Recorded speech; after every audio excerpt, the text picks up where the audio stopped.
वातावरण और इसको राममय बनाने के लिए कृपया मेरे साथ आप एक स्वर में प्रभु श्री राम का उद्घोष करें। यहां से मैं कहूंगा, उधर से आप कहेंगे, जय श्री राम, जय श्री राम, जय जय श्री राम। ये हुआ, ऐसे इस वातावरण का सृजन हुआ है। मैं इस प्रतिष्ठा द्वादशी कार्यक्रम में श्री राम जन्मभूमि तीर्थ क्षेत्र के अधिकारी गणों से अनुरोध करूंगा कि माननीय मुख्यमंत्री जी के साथ प्रभु श्री राम जी के चित्र पर पुष्पांजलि व दीप प्रज्वलन करने की कृपा करें।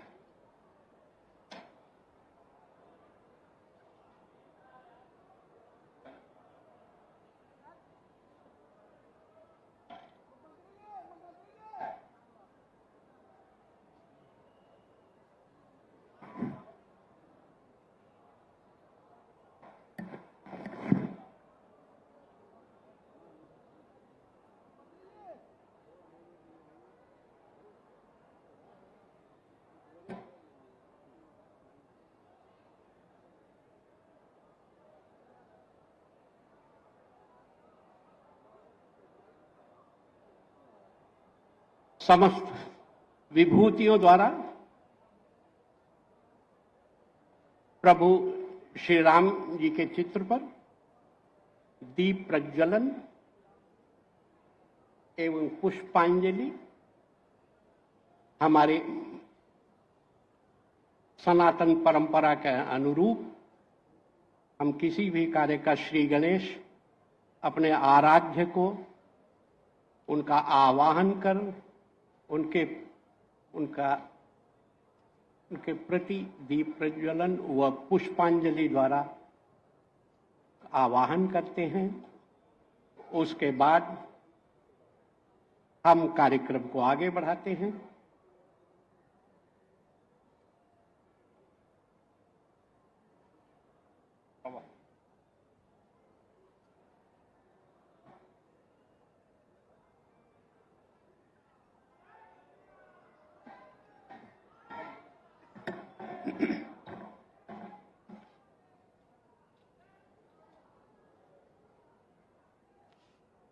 प्रतिष्ठा द्वादशी के इस महत्वपूर्ण कार्यक्रम के आयोजन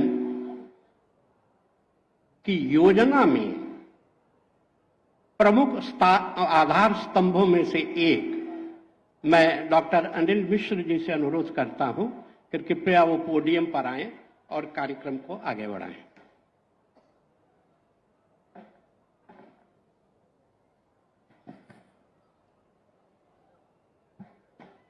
जरा एक बार जोर से आवाज, जय श्री राम, जय श्री राम। बंधु भगिनी, आज प्रतिष्ठा द्वादशी के इस प्रथम आयोजन में आज इस प्रतिष्ठित मंच पर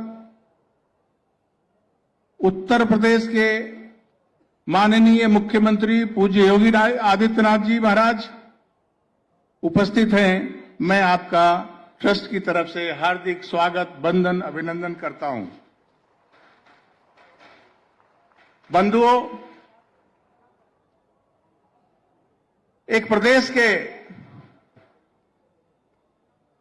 मुख्यमंत्री होने के साथ साथ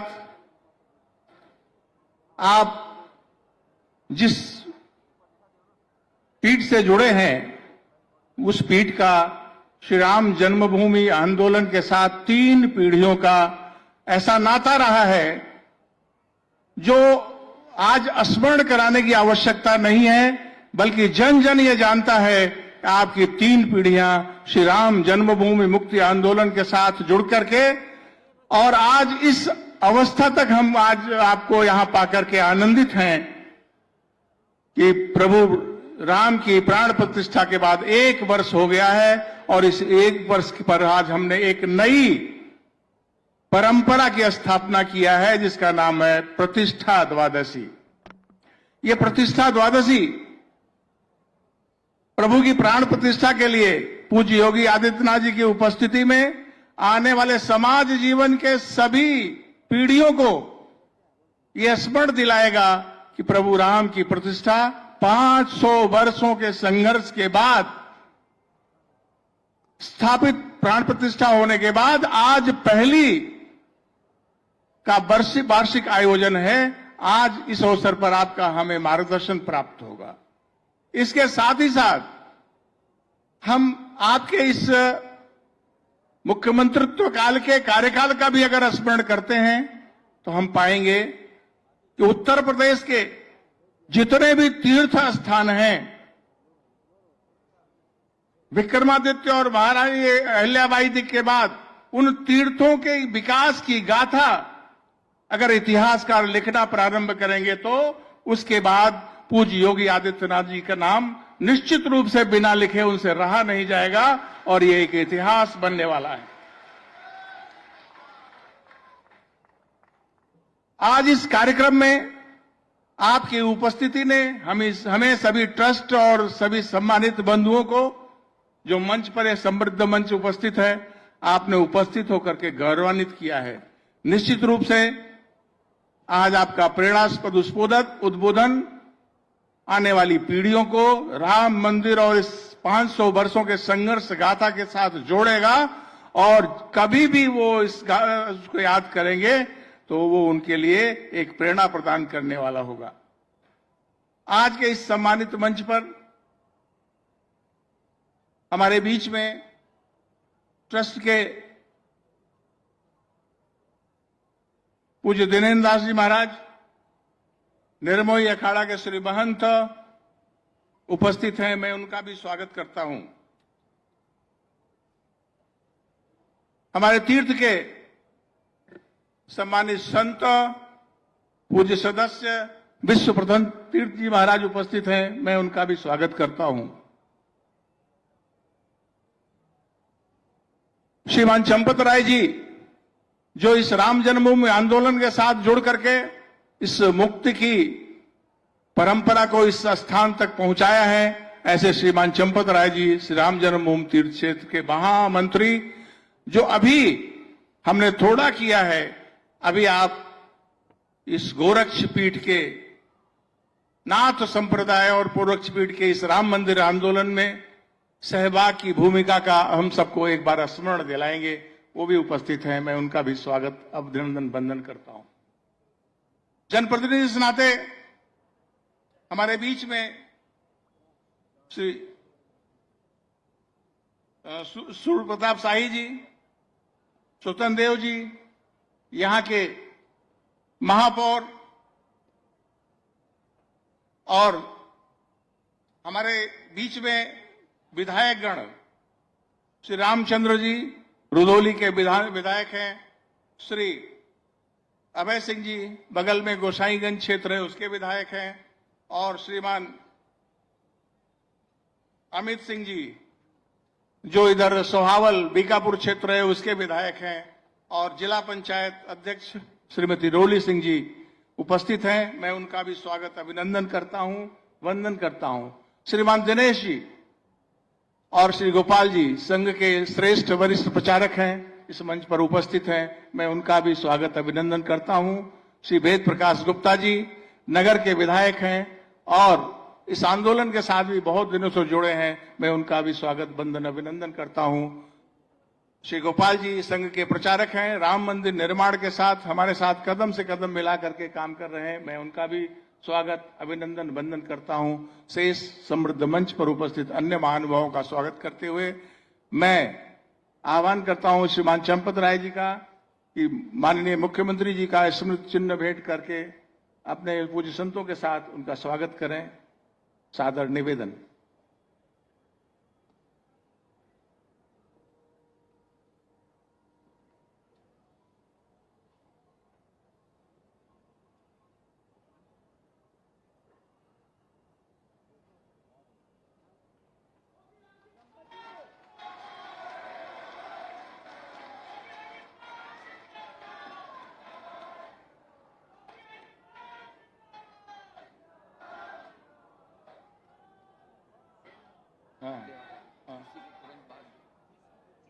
अच्छा, क्या नाम है उसका, मैं संपत जी को, हाँ एक मिनट। एक हमारी सूची में हनुमानगढ़ के श्री महंत धर्मदास जी महाराज का नाम नहीं था, मैं भूल गया, क्षमा चाहता हूं। वो भी मंच पर उपस्थित हैं, उनका भी स्वागत अभिनंदन है। श्रीमान चंपत राय जी।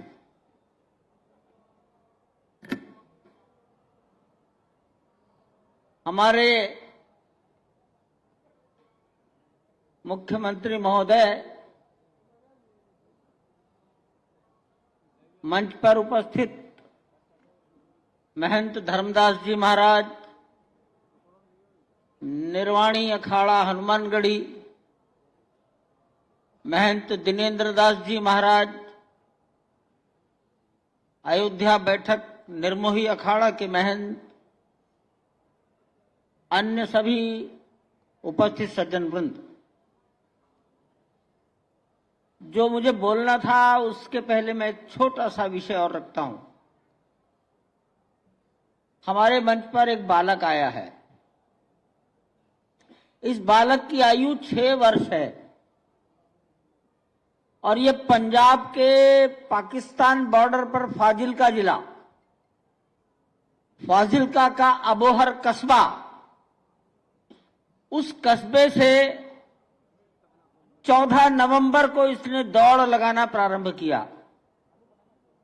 लगभग 1200 किलोमीटर अयोध्या है। एक दिन में कभी 19, कभी 20 किलोमीटर दौड़ता हुआ ये बालक कल शाम को सरयू तट पर पहुंचा। इस बालक का नाम मोहब्बत है। इसके पिता बार्बर नाई हैं, बाल काटने का काम करते हैं। बालक और भी छोटी आयु से दौड़ने का शौकीन है। हमारे मन में, व्यक्तिगत मेरे मन में इच्छा हुई, माननीय मुख्यमंत्री योगी आदित्यनाथ जी महाराज का आशीर्वाद उसको प्राप्त हो जाए। वो बालक सामने आए।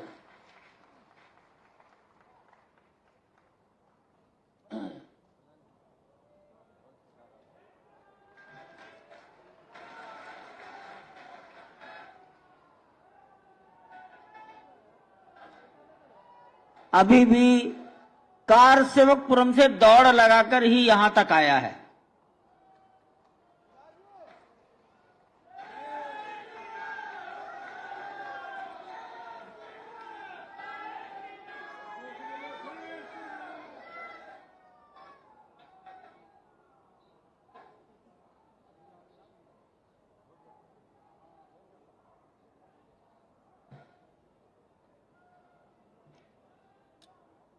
आसन ग्रहण करें।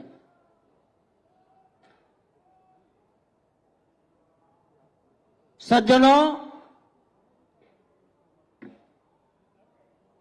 गोरक्षपीठ या गोरखनाथ मठ या नाथ परंपरा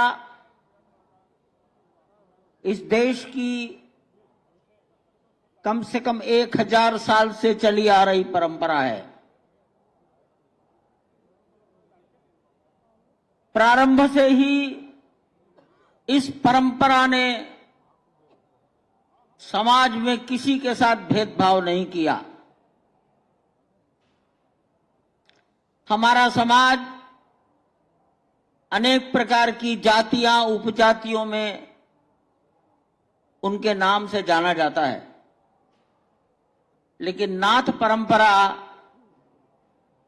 बहुत प्रारंभ से जो भी घर छोड़कर फक्कड़ रहकर जीवन जी सकते हैं वो इस परंपरा में हैं।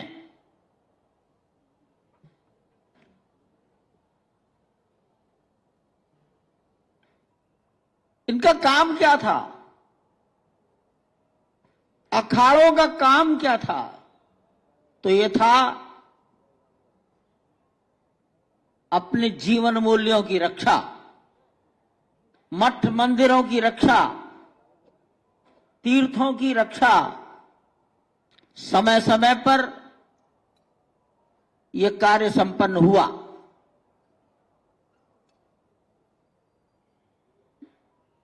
1949 में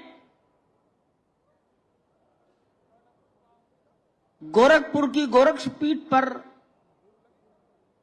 पूज्य महंत दिग्विजयनाथ जी स्थापित थे, विराजमान थे।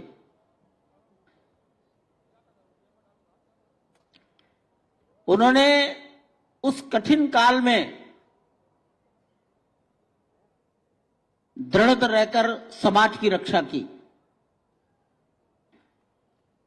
उसी काल में 22 दिसंबर 1949 की अर्धरात्रि को अयोध्या के कुछ हनुमानगढ़ी के बाबा अभिराम दास जी महाराज,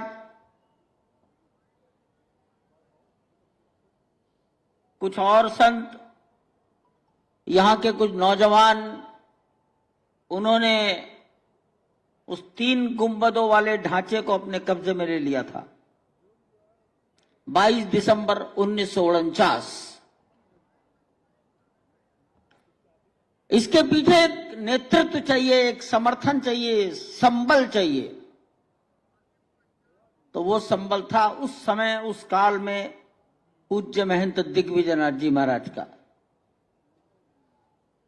हमने तो उस काल में उनका दर्शन करने का अवसर नहीं मिला आयु के कारण, लेकिन हमने महंत अवैधनाथ जी को भरपूर 1984 के बाद इस आंदोलन से जुड़ा, सक्रिय रहा, उनके विचारों को सुना। एक तो प्रत्येक बैठक में वो आते थे, हर निर्णय में सक्रिय भूमिका निर्वाह करते थे। मैंने अनेक बार पूज्य महंत अवैधनाथ जी महाराज के मुखारविंद से सुना कि ये जब मैं आता हूं अयोध्या, 3 गुंबदों को देखता हूं तो मुझे लगता है किसी ने मेरे पिता की हत्या करके पिता की लाश पेड़ पर टांग दी है। लाठी लेकर नीचे खड़ा है, चुनौती दे रहा है, हिम्मत हो तो इस लाश को उतारकर अंतिम संस्कार कर लो।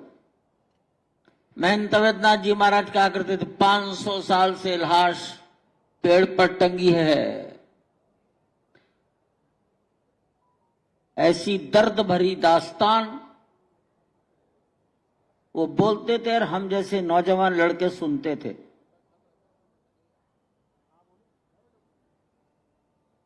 अंतिम समय तक वो मंदिर के बारे में जानकारी लेते थे। अशोक सिंघल को बुलाओ, क्या हाल है।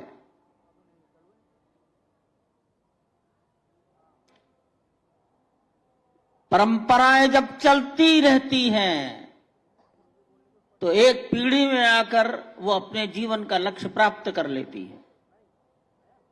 यही राम जन्मभूमि के साथ हुआ और यही गोरक्षपीठ के साथ हुआ।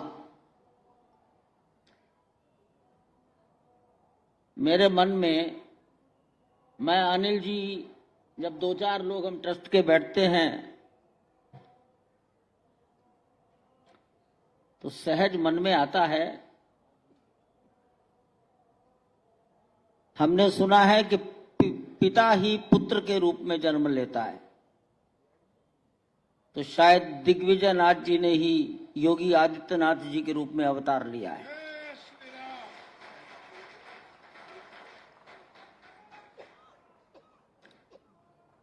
जैसा वो बोलते थे, जो समाज के अंदर प्रेरणा और हिम्मत जगाते थे, अब वो सुनने को मिलता है। ये मुकदमा 2017 के बाद ही शुरू हो पाया। उसका कारण क्या था? तो 18 से 25 हजार पृष्ठों का अंग्रेजी अनुवाद कौन करेगा? कोर्ट के दस्तावेज हिंदी में, संस्कृत में, उर्दू में, फारसी में, गुरमुखी में, फ्रेंच में और अंग्रेजी में। सर्वोच्च न्यायालय की भाषा केवल अंग्रेजी। आपने जब सत्ता का नेतृत्व अपने हाथ में ले लिया। सुप्रीम कोर्ट की पेशी हुई तो सरकार के प्रतिनिधि एडवोकेट ने कहा इन हजारों पृष्ठों का अनुवाद उत्तर प्रदेश की सरकार कराएगी। निर्धारित जो समय हमें दिया जाएगा उसमें काम पूरा होगा।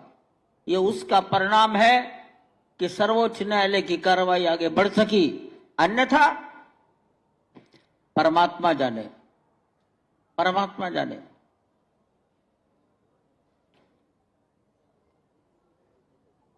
मैं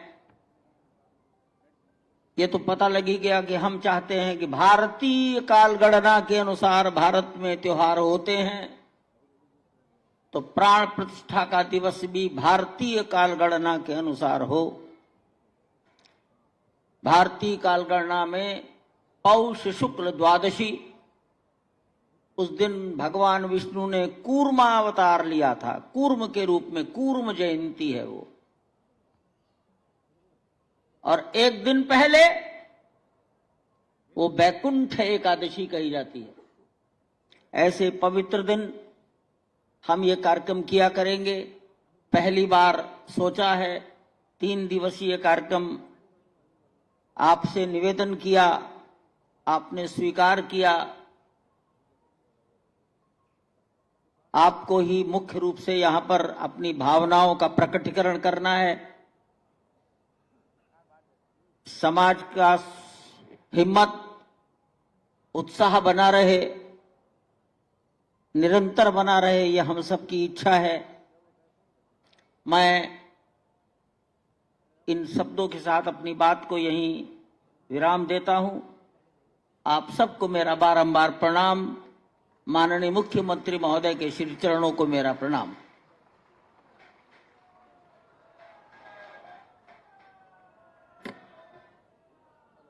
वो अवसर आ गया जिसके लिए आप सुबह से प्रतीक्षारत थे। आपके और माननीय मुख्यमंत्री जी के बीच बाधा न बनते हुए मैं सीधा माननीय मुख्यमंत्री से विनम्र अनुरोध करता हूं कि मंच पर आएं और अपनी वाणी से हमें कृतार्थ करें।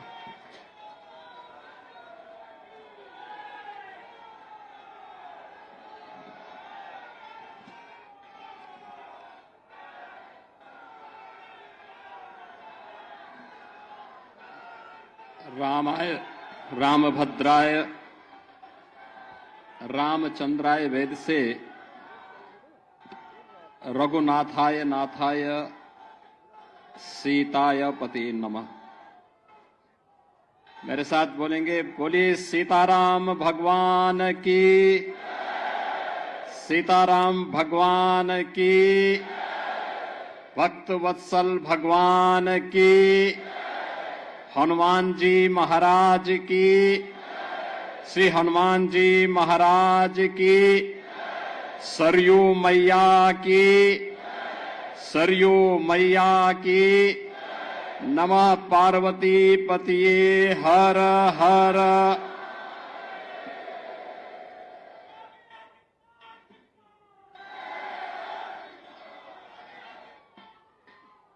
प्रतिष्ठा द्वादशी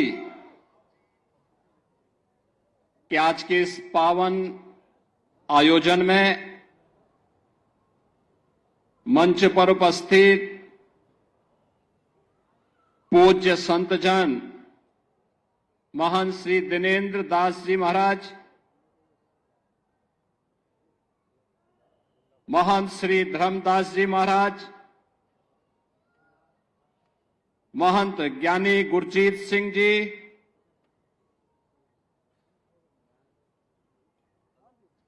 श्री राम जन्मभूमि तीर्थ क्षेत्र न्यास के महामंत्री सम्मानित श्री चंपत राय जी, विश्व हिंदू परिषद के हमारे केंद्रीय पदाधिकारी माननीय श्री दिनेश जी, उत्तर प्रदेश सरकार के मंत्रिमंडल के मेरे सहयोगी प्रभारी मंत्री अयोध्या श्री सूर्य प्रताप शाही जी,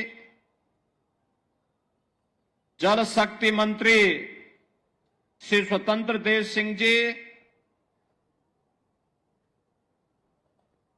महापौर महंत गिरीशपति त्रिपाठी जी,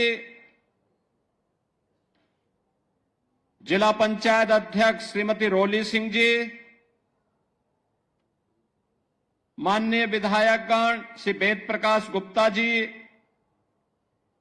रामचंद्र यादव जी, अमित सिंह चौहान जी, अभय सिंह जी, उत्तर प्रदेश सरकार के सलाहकार श्री अवनीश अवस्थी जी, श्री राम जन्मभूमि तीर्थ क्षेत्र के सदस्य श्री अनिल मिश्र जी, गोपाल जी, तीर्थ क्षेत्र ट्रस्ट से जुड़े हुए सभी पदाधिकारीगण और भारी संख्या में प्रतिष्ठा द्वादशी के शुभ आयोजन के साक्षी बन रहे देश के कोने कोने से आए हुए सभी पूज्य संतजन, भक्तजन और उपस्थित बहन और भाइयों, मैं सबसे पहले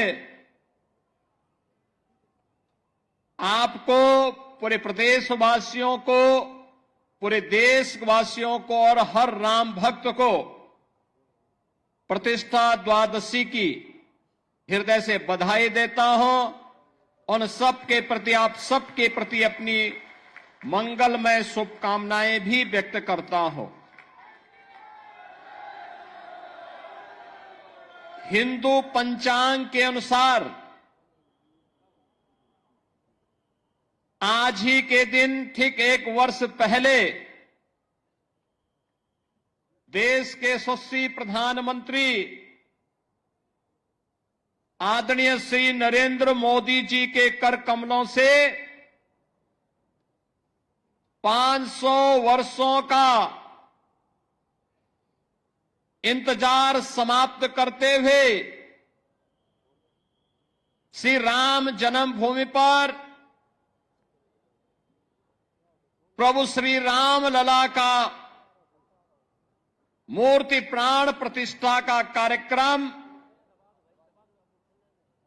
संपन्न हुआ था और इसीलिए 1 वर्ष पूर्ण होने के उपलक्ष्य में हिंदू पंचांग के अनुरूप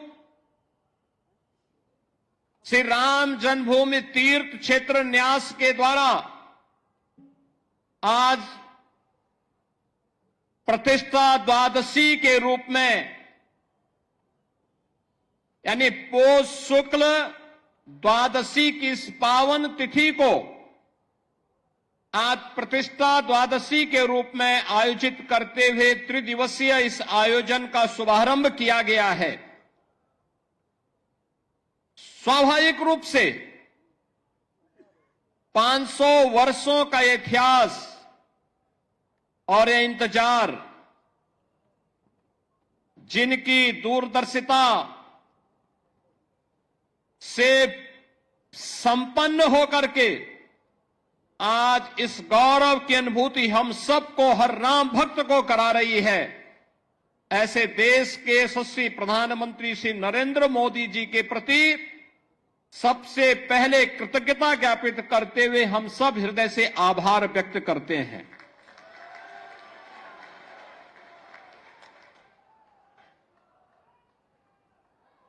बहनों और भाइयों, इस अवसर पर श्री राम जन्मभूमि के लिए चले एक लंबे आंदोलन को,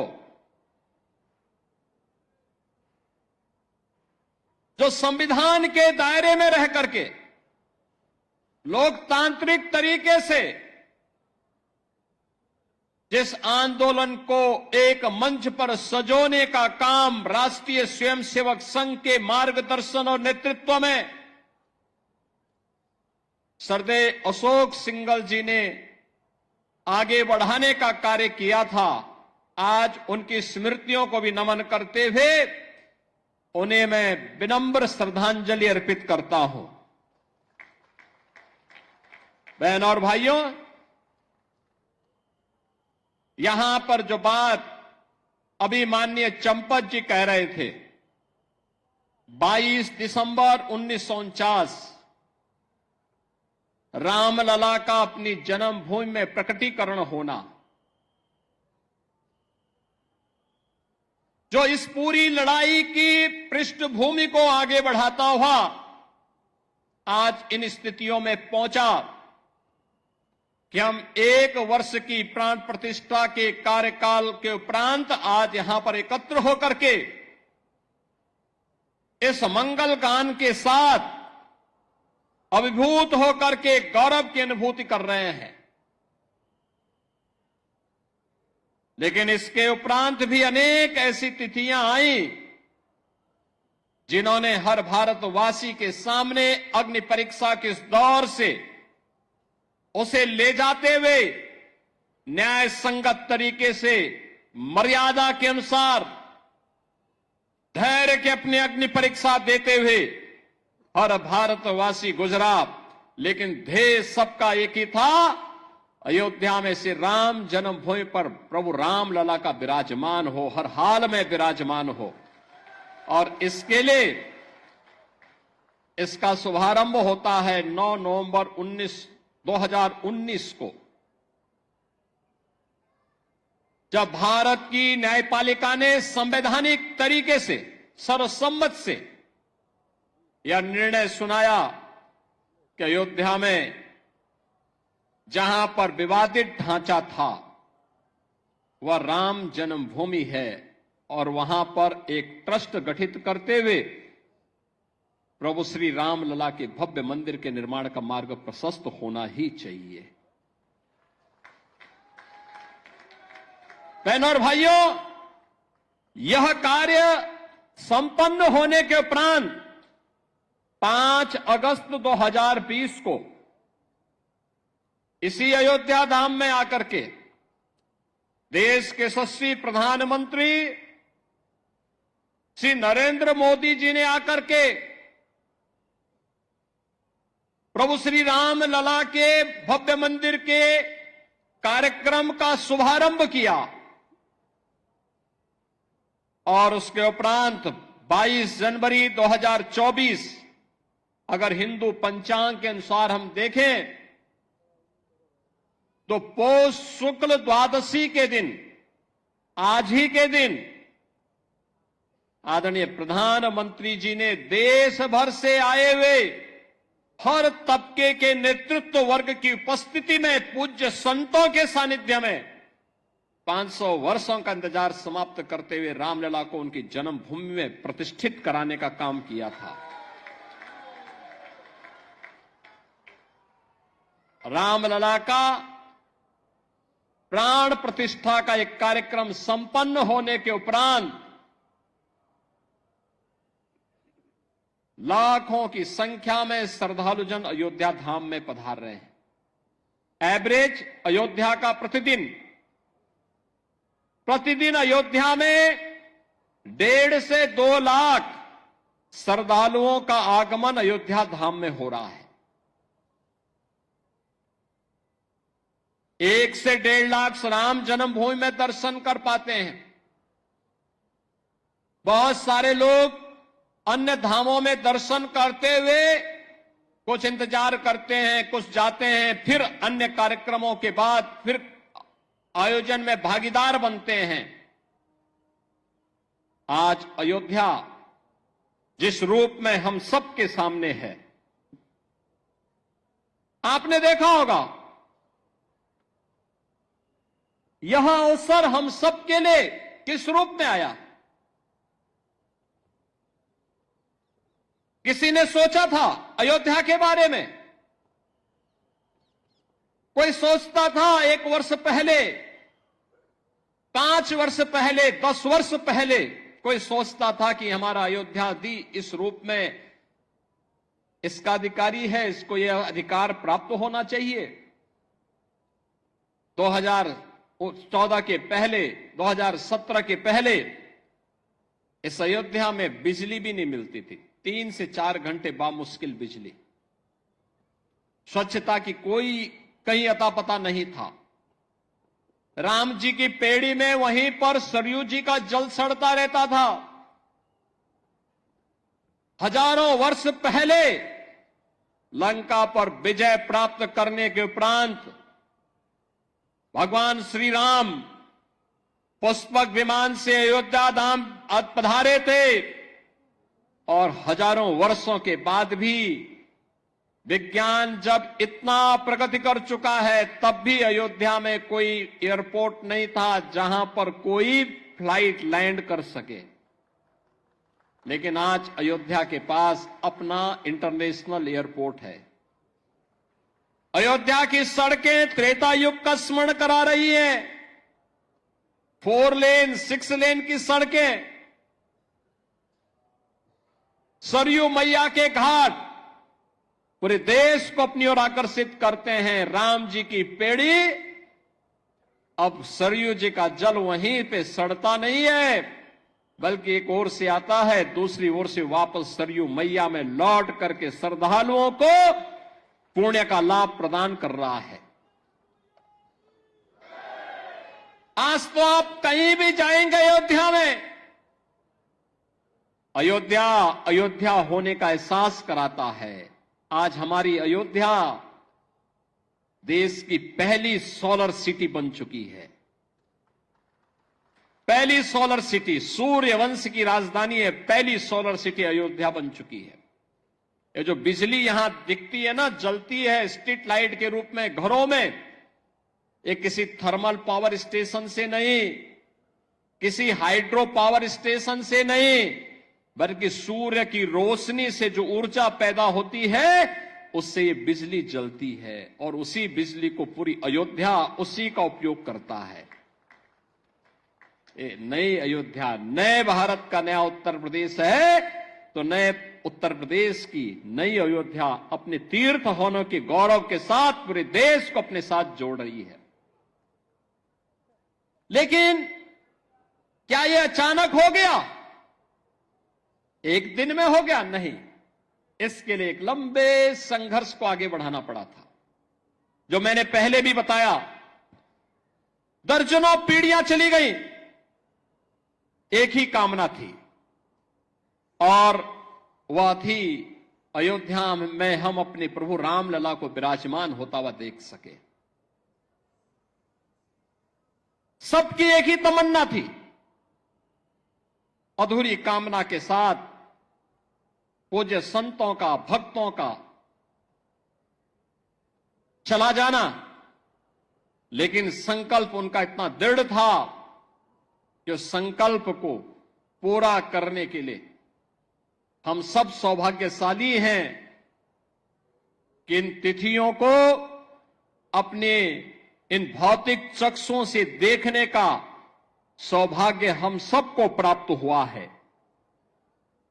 बहनों और भाइयों, रामकाज के इन सभी कार्यों के लिए त्याग और तपस्या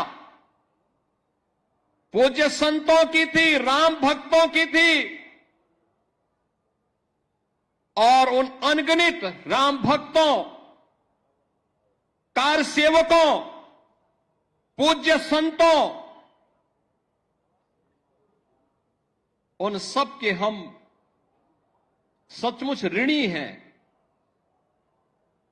जिनके कारण संघर्ष के साथ साथ अग्नि परीक्षा के दौर से गुजरते हुए भी वे अपने मार्ग से कभी विचलित नहीं हुए। और राम जन्मभूमि देश का एक ऐसा आंदोलन है, 500 वर्षों में, अगर आप 500 वर्षों में 1528 से लेकर के 6 दिसंबर 1992 तक के इतिहास को उठा करके देखेंगे तो हर 15 से 20 वर्ष के अंतराल में हिंदू समाज फिर से संघर्ष करने के लिए, अपनी जन्मभूमि को वापस प्राप्त करने के लिए, अपने प्रभु की जन्मभूमि को वापस प्राप्त करने के लिए निरंतर कार्य करता रहा, संघर्ष करता रहा।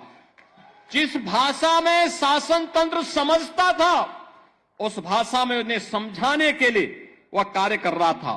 और अंततः यह अवसर आया जब पूज्य संतों के सानिध्य में राष्ट्रीय स्वयंसेवक संघ के नेतृत्व में सरदेव अशोक सिंघल जी जैसे युग दृष्टा नेतृत्व इस आंदोलन के साथ जुड़ता है, जिन्होंने कभी मान अपमान की चिंता नहीं की। एक ही ध्येय था, हर हाल में राम जन्मभूमि वापस हिंदुओं को प्राप्त होना चाहिए, रामलला का भव्य मंदिर का निर्माण होना चाहिए। सचमुच बोलने के लिए शब्द नहीं है, हम सबका मन भावुक हो जाता है, भाव विभोर हो जाते हैं, हम भाव विह्वल हो जाते हैं जब इस पूरे इतिहास को देखते हैं। उस आंदोलन को नजदीक से हम लोगों ने जब देखा और आज जब यह परिणाम हम सबके सामने आता है तो खुशी इस बात की होती है कि हम सब सौभाग्यशाली हैं। याद करिए, और मेरे लिए इसलिए भी सौभाग्य का विषय है कि हमारी 3 पीढ़ी उस अभियान के साथ जुड़ी रही। पूज्य महंत दिग्विजय नाथ जी महाराज को मैं नहीं देख पाया था, लेकिन अपने पूज्य गुरुदेव से जो मैं सुनता था, और मुझे याद है जब 2014 में मेरे पूज्य गुरुदेव अपने अंतिम यानी उनके अंतिम श्वास चल रही थी, संजोग ऐसा था कि सरदेव अशोक सिंघल जी उस समय उनको देखने के लिए हॉस्पिटल में आए और अंतिम बातचीत भी उनकी सरदेव अशोक जी के साथ ही। काफी देर तक वह देख रहे थे, अशोक जी की तरफ देख रहे थे, और अंत में एक ही बात उन्होंने कही। मैं देख रहा था उस दौरान वो कई दिनों से किसी से बोल नहीं रहे थे। अशोक जी को भी काफी देर तक, लगभग 1 घंटे तक वह देखते रहे, एक टकटकी लगाओ निगाहों से देखते रहे, और अंत में उन्होंने अशोक जी को सामने बुलाया, कहा क्या राम जन्मभूमि का मंदिर बन जाएगा ना? तो अशोक जी ने कहा जरूर बनेगा, आप एक बार थोड़ा स्वस्थ होइए, जरूर बनेगा, जरूर बनेगा। और यही आश्वस्त के बाद कुछ ही दिन के बाद उन्होंने अपनी भौतिक देह का विश्राम कर दिया था। बहनों और भाइयों, बाबा अभिराम दास जी हों, पूज्य परमहंस रामचंद्र दास जी महाराज रहे हों, शंकराचार्य की परंपरा रही हो, रामानंदाचार्य की परंपरा रही हो, रामानुजाचार्यों की परंपरा रही हो, पूज्य संतों की एक अविरल परंपरा रही हो, या फिर राष्ट्रीय स्वयंसेवक संघ से जुड़े हुए यशस्वी नेतृत्व का ये पूरा अनवरत सिलसिला चलता रहा, लगातार चलता रहा। और आज हम सब यहां पर इस बात का एहसास कर रहे हैं कि राम जन्मभूमि के लिए जो ये आंदोलन चला था, आज वो एक सार्थक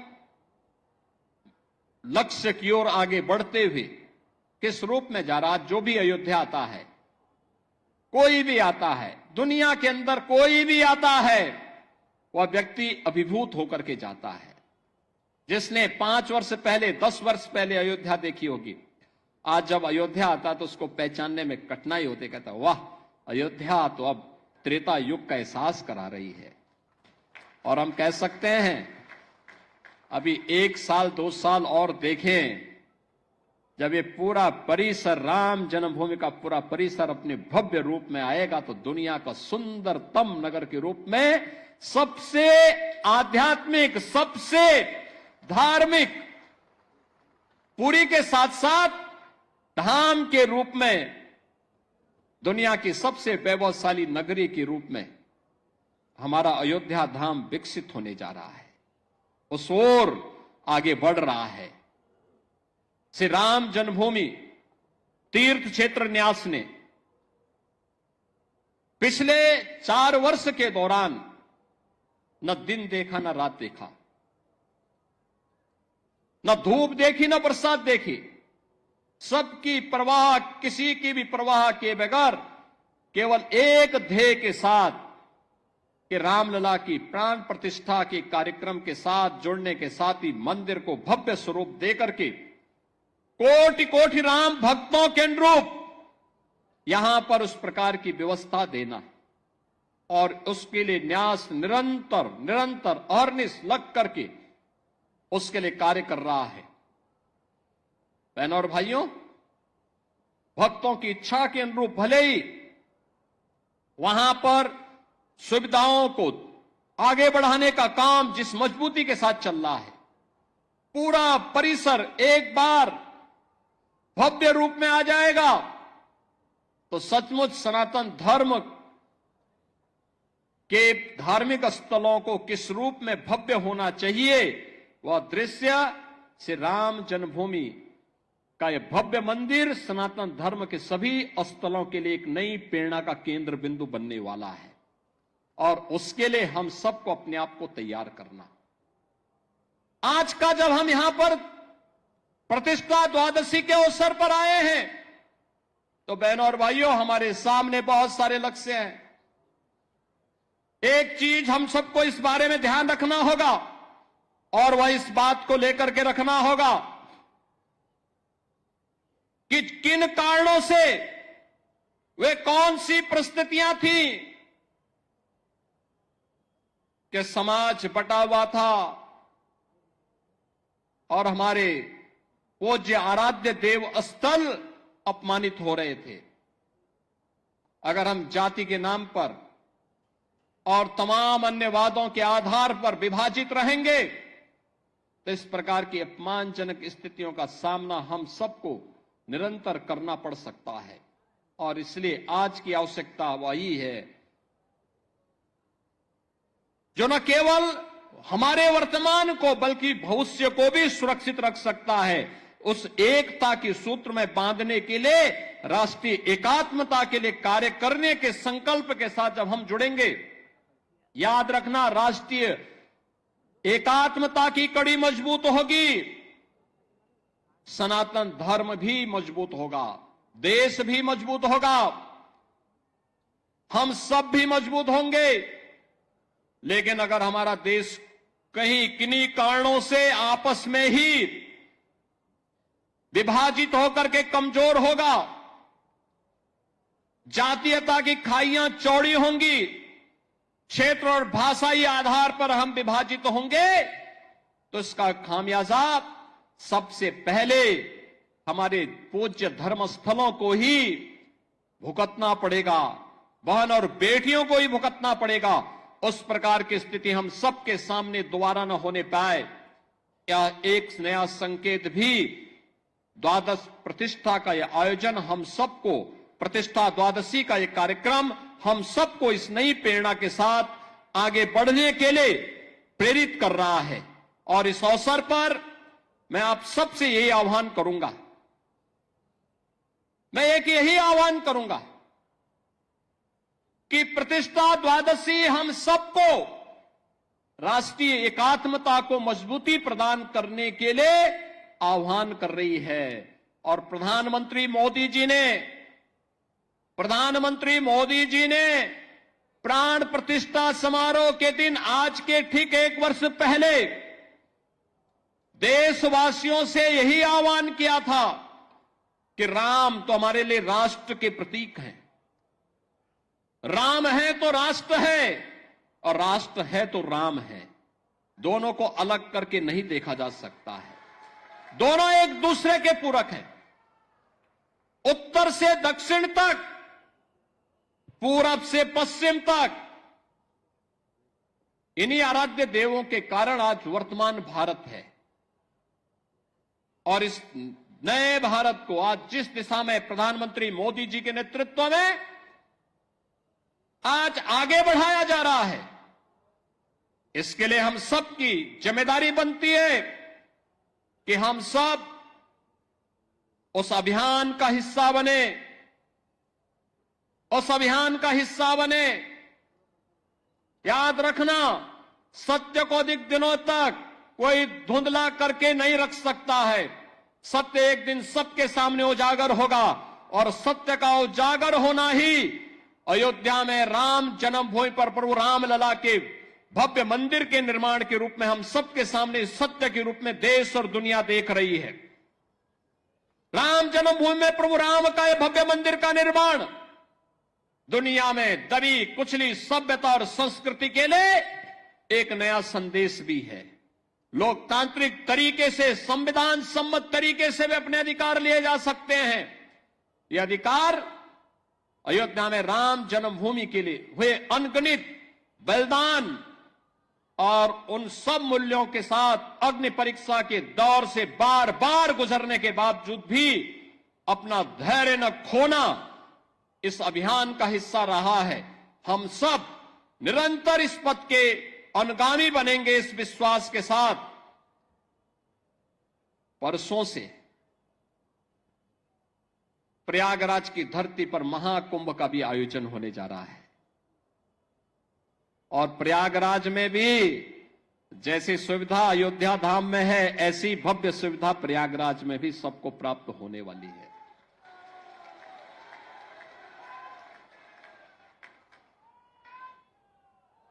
हम लोग कल ही वहां से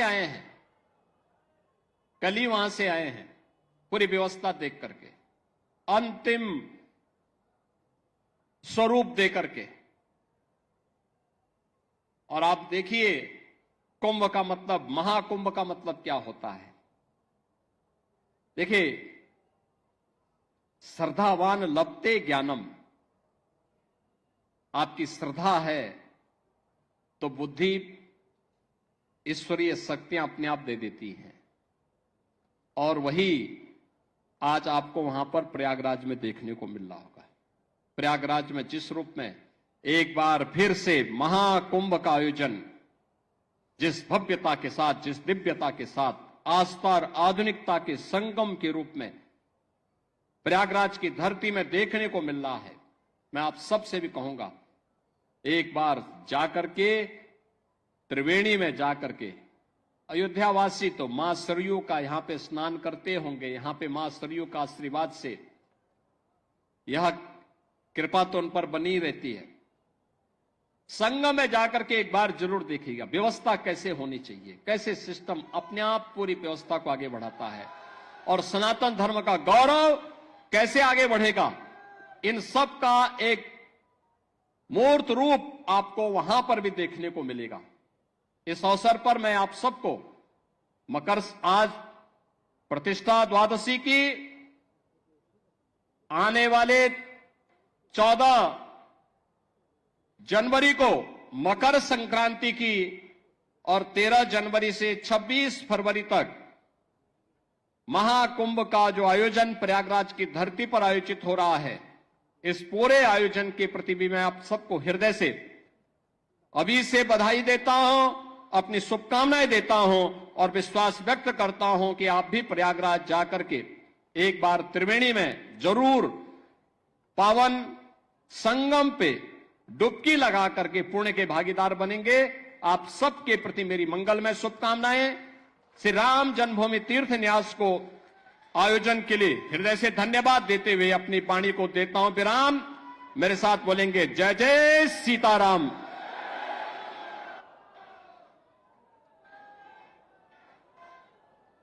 आपका आभार माननीय मुख्यमंत्री जी। अब मैं व्यवस्थापक श्री राम जन्मभूमि मंदिर गोपाल जी का आह्वान करता हूं कि वो मंच पर आएं और अतिथियों के प्रति धन्यवाद ज्ञापित करें। गोपाल जी। प्रतिष्ठा द्वादशी के शुभ अवसर पर अपने व्यस्तमय कार्यक्रम के बीच में समय देकर इस 3 दिन के आयोजन का शुभारंभ करने वाले माननीय उत्तर प्रदेश के माननीय मुख्यमंत्री पूज्य योगी आदित्यनाथ जी का हृदयपूर्वक धन्यवाद देता हूं।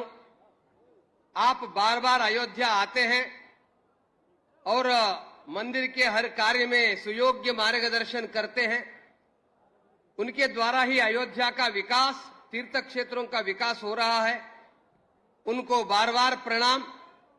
और मंच पर विराजमान अपने न्यासी पूज्य विश्व प्रसन्न तीर्थ जी, पूज्य दिनेन्द्र दास जी, अयोध्या के हनुमानगढ़ी के महंत पूज्य धर्मदास जी, मंच पर उपस्थित सभी जनप्रतिनिधि, आए हुए सभी सज्जन बंधु, श्रद्धेय माता भगिनी, सभी को हृदयपूर्वक धन्यवाद। कल परसों दोनों दिन कार्यक्रम चलेंगे।